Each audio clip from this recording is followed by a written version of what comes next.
Bismillahirrahmanirrahim. My dear students, today we are going to talk about stoma. It's a Greek word meaning mouth. It's an artificial opening in the abdominal wall which connects a hollow viscous, a bowel, urinary tract or biliary tract to outside environment to divert feces, urine or bile to the exterior, which is collected in an external appliance. Natural openings are nostrils, mouth, anus, and you can have a stoma, intestinal stoma,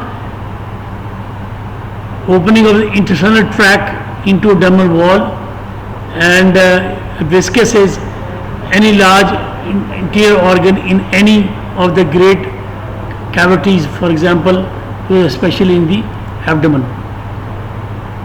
The types of stoma are temporary, which is done in an emergency or in conditions where patient condition is not well, or surgeon or anesthetist are less experienced, or permanent, where distally there is either a tumor which has been removed or there is inflammation, for example radiation, ileitis, or there are adhesions there. So in that case they may be permanent. In the case of temporary, the continuity of gut is maintained later. Anatomical location is whether it's the CNS when it is called a ventriculostomy, or respiratory tract when it is called a tracheostomy, the GIT where it is ileostomy or colostomy. Construction, reconstruction, either you do an end or loop or a double barrel or bishop coupe. This is the distal ileostomy with end-to-end side ileal anastomosis, or Santulli where there is a proximal ileostomy with end-to-end anastomosis.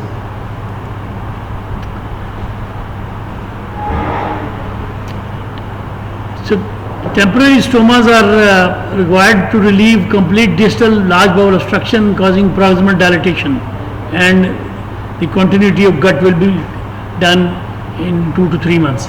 In permanent stomas, there is no distal segment available either after a section or when some other reason it cannot be joined as already mentioned. For example, there is inflammation or adhesions or a fistula or radiation enteritis. A permanent colostomy either is done in the left iliac fossa or a permanent ileostomy is done in the right iliac fossa. What are the indications of stoma? Number 1, to feed. For example, percutaneous endoscopic gastrostomy, PEG, or to do a lavage. For example, you do an appendectomy and you lavage the large gut just before doing a one-stage single resection anastomosis. Or number 3, to decompress the gut. 4, to divert the gut. For example, the protection or the functioning of distal bowel anastomosis. For example, there is a previous contaminated bowel, or you've done an ileorectal anastomosis and you want to protect it by a proximal colostomy, or urinary diversion following cystectomy. Or the 5th indication is exteriorization, whereby the gut is either contaminated or it's perforated in several places in a small area, which is better brought out. And the next example of a exteriorization is a permanent stoma of an ABR. So these are the sites of abdominal stoma: ileostomy, cecostomy, ascending colostomy, transverse colostomy, descending colostomy, sigmoid colostomy. How do you prepare a patient who is undergoing stoma? Number 1, psychological and physical preparation.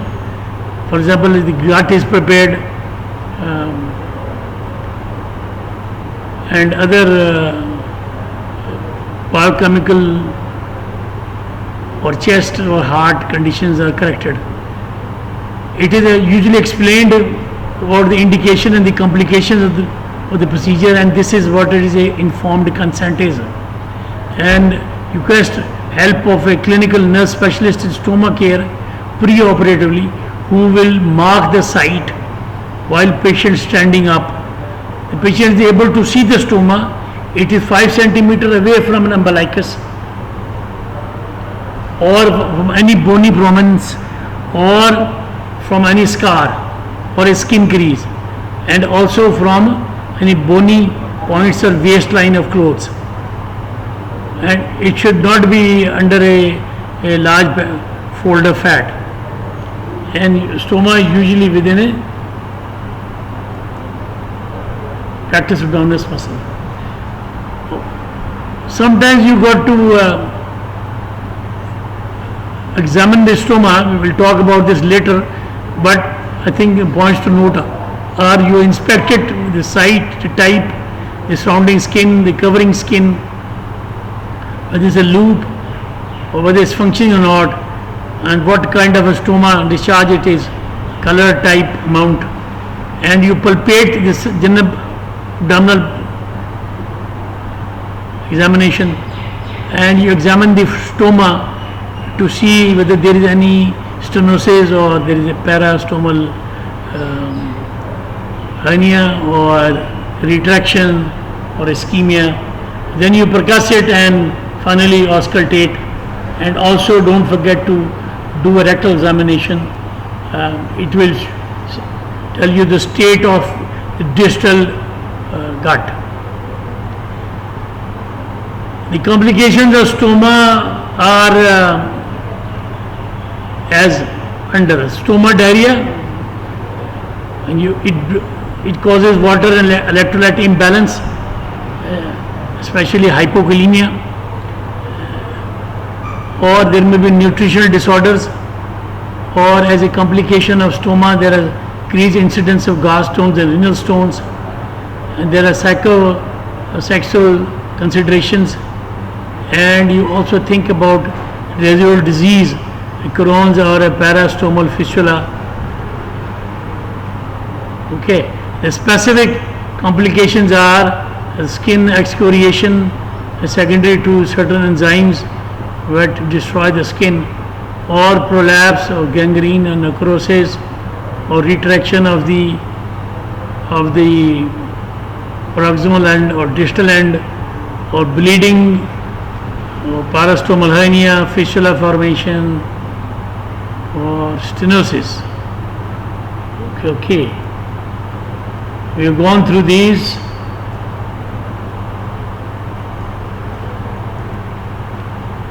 Now we talk about ileostomy. This is essential in the management of neonates with certain types of distal intestinal obstruction. For example, there is a long segment Hirschsprung disease, or complex meconium ileus, or gastric cheeses with atresia. Ileostomies are commonly placed to divert bowel contents in neonatal necrotizing enterocolitis, ulcerative colitis, or familial polyposis. When you look at an ileostomy, the effluent is liquid. It contains activated digestive enzymes which excoriate the skin, and it discharges almost continuously, and therefore because of these you may have to construct a spout of 2 to 3 centimeters away from the skin, so that these contents do not mix up with the skin and they go directly into the bag. So if you look at a ileostomy that protrudes out of the skin, as these slides show. This is another picture to show this. And these are various types of ileostomies.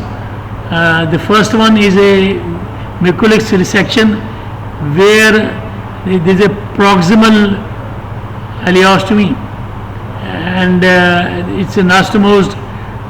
The two loops are anastomosed, say seromuscular in the middle, so also called a double barrel. In other case, this is a Bishop-Koop resection. The next one is a tube enterostomy or a Santoli and Blank tracheostomy. We'll talk about it later. So these are the examples of decompressing, diverting or evacuating stomas. A is an end stoma showing this is the end part of the gut which is brought out.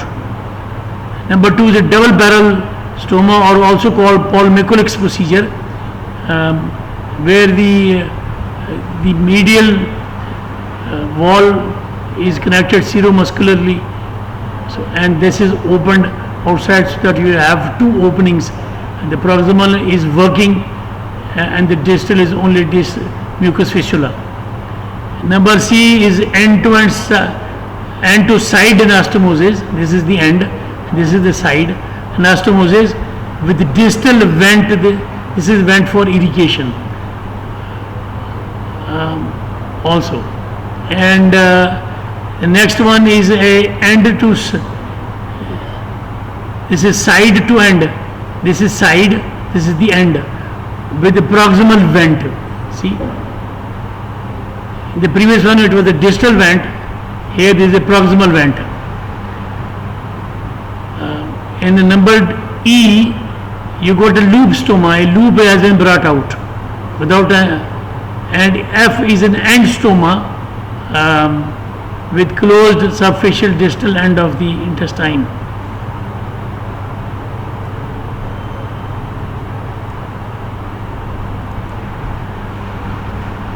On the other hand, a colostomy is an artificial opening made in the large gut to divert feces and flatus to the exterior, where it can be collected in an external appliance. And the indications are imperforate anus, Hirschsprung disease, abdominal perineal resection of lower rectal carcinoma, or anal canal tumor, or extensive diverticular disease, or even if a fistula, or cases where the distal gut is not available as a result of adhesions or inflammation, for example, that is done due to radiation.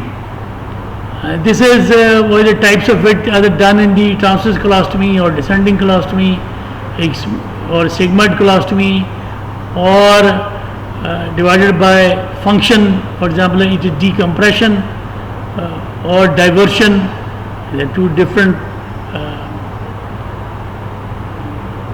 indications, or by construction, either by the end colostomy or a loop colostomy or a double barrel colostomy. And these are the indications. We have gone through most of them, and this is a picture to show that this mucosa is in flush with the skin, and the stoma is into a bag. There is less chances of skin excoriation, because it does not contain that amount of enzymes. And this is what it will look like on a patient. It's a stoma, depending on where you have done it. And in the second picture, a bag is being fitted. We talked about barrel colostomy, and this is what it would look like on a patient. These are double barrels showing two openings, either close together or with slightly separated. Another type of a colostomy or a procedure is a Hartmann's procedure.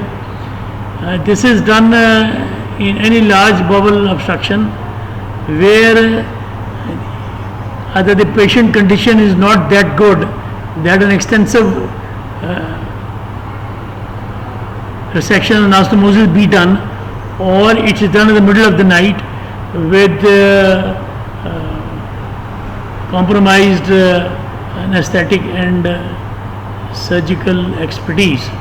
So what we do here is remove the tumor, resect the tumor, close the distal end, throw it in the pelvis and bring the proximal gut outside.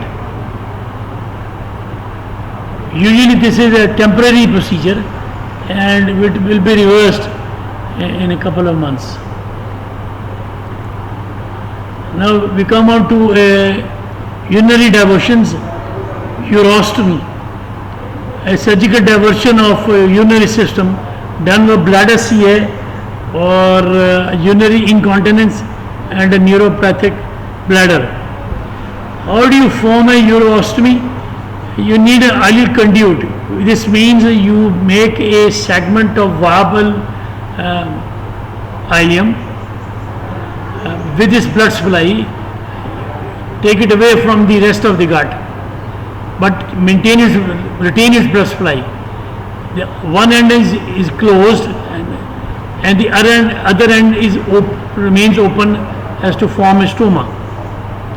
And the ureters are implanted into this isolated segment of small bowel.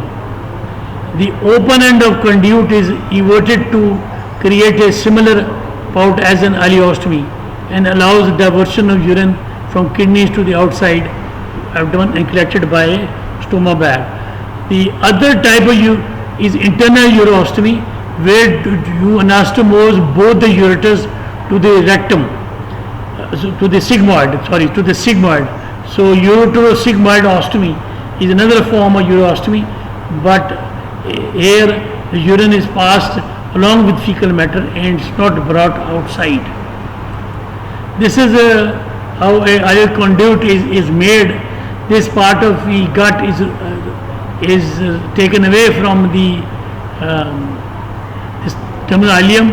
It retains its blood supply, and to it both the ureters are anastomosed, and this is brought out and onto the skin, and the bladder has been removed, or it's a thimble bladder as seen in tuberculosis, or a small capacity bladder, so or radiation cystitis. So you make an ileal conduit, and this is what it is looks like diaphragmatically.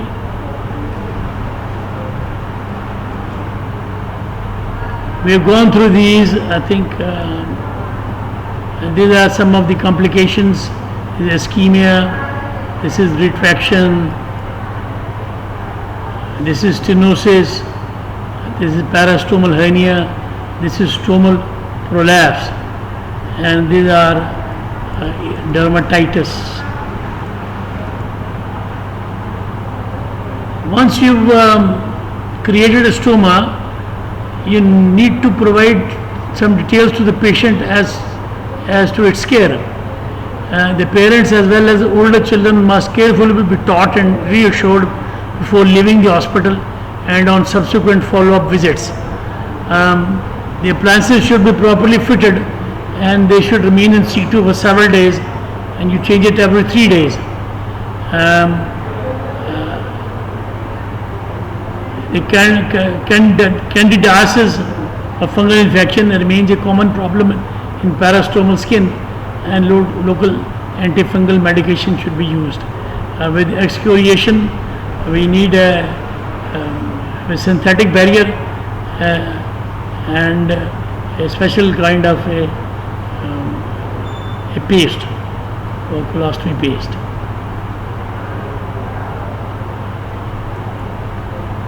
There are various types of stomas.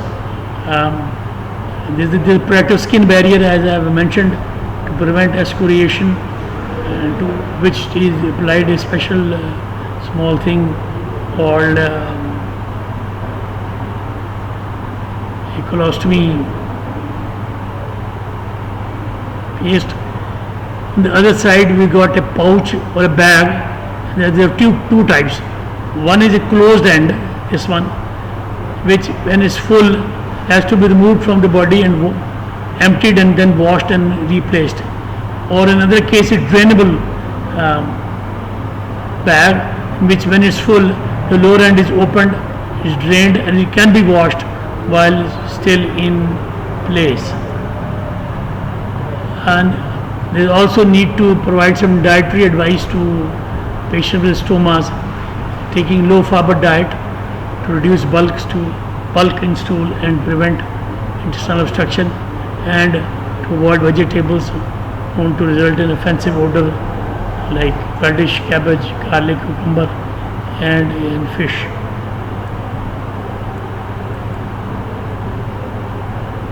Also avoid carbonated beverages, chewing gum and smoking, and drink plenty of water and chew well.